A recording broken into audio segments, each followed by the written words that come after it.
雙人花式我諗都係最常見、最普遍咧，就係呢個叫朋友跳。咁朋友跳咧，應該好多家長啊會同自己嘅小朋友玩噶啦。OK， 好，預備 ready go， 係啦，幾似神速嘅感覺啊。OK， 好，朋友跳除咗可以走原地跳之外咧，其實揈繩者可以有啲出入繩喎。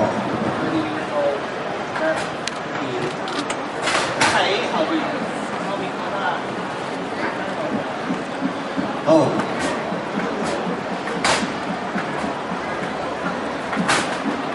係啊 ，OK， 好。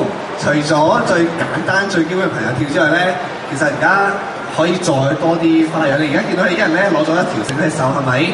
咁咧而家佢將中間入邊咧交換咗，然之後咧預備 ready go， 呢個就係連鎖跳啦。佢哋咧係需要同時間用力，或者原咧係一樣，跳嘅節奏都係一樣嘅，得唔得？好，連鎖跳咧可以加啲動作，譬如有交叉繩啦。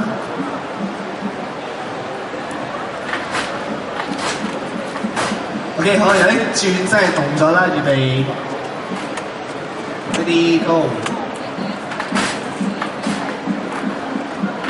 係啦 ，OK， 好，再難啲示範多少，呢個叫車輪跳，呢個係咧又係中國人發明嘅花式嚟嘅喎 ，OK， 預備 ready go， 你見到條繩咧係輪流落地嘅 ，OK， 呢個就係車輪嘅，咁有更加精髓咧就留喺片度再做俾大家睇 ，OK， 好，唔該晒。